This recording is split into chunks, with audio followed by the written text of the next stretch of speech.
That's like a first. Mom, is that you? Yes, here! All right. Didn't even know you were coming.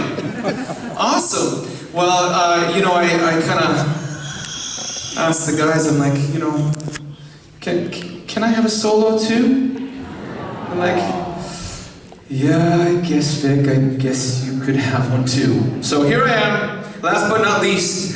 It's so great to be in the UK, so great to be in England. It's such a beautiful country. I've had many visits growing up because I have relatives here, and I always enjoy coming back, especially when it's sunny. It's great. We've had a wonderful year touring Lead With Your Heart. This is the last concert, as was mentioned. And I have to thank all the people that we've met along the way, and our TFFs. They've been so amazing. And yeah, absolutely. And now we have new friends, hopefully, today. So thank you so much for taking a chance on us tonight and coming to the show. We've had some very interesting questions with the media. I always say, some you love to answer, and other questions you just don't. But one of the ones that I love to answer is like, how did you get started in music? How did you begin as a child? And I say, well, I was about 4 or 5. I started with piano, loved to play and sing at home, loved it. However, I was petrified to do it in front of anyone. My nerves were uncontrollable. I was too frightened. So my dad decided to do something very clever one Sunday. After church, he went up to the parish priest and said, Father, Victor here wants to sing next Sunday. And I was a little intimidated by my father. He was a very strict Maltese man. And so I just went, oh wow! It is my mom.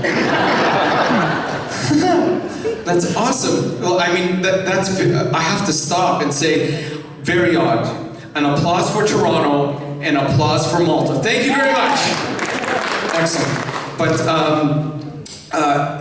yeah, so that was the beginning of it. And my father's no longer with us. He passed away when I was about 16 years old. But he gave me the gift of music, definitely. And if it wasn't for him, I would not be on the stage with these awesome guys sharing music with you tonight. So I thank him for that. When people hear that story, they often ask, well, if it wasn't a singer you were going to be, what was it? And I say, well, as a kid, I wanted to be an open heart surgeon. Yeah, that's pretty clever for a little boy, right? Well, I asked my 5-year-old son what he wants to be when he grows up. You know what he said? He said, Dad, when I grow up, I want to be a superhero tenor that plays football. What do you call that? A superhero tenor? Tenorman. Stopping crime with high notes or something like that, I don't know. But he's an adorable little guy. I love what I do, I love traveling, but we do a lot of it, and it's the hardest part of the job because they don't get to come along very often. They're here, luckily, my wife and my son, and when they're not with me, I just try to bring them along here. And this next song is just about that, traveling, taking these journeys and bringing that loved one with you. Although they can't be with you, you bring them here. So it's a song that you might know. It's called Time to Say Goodbye.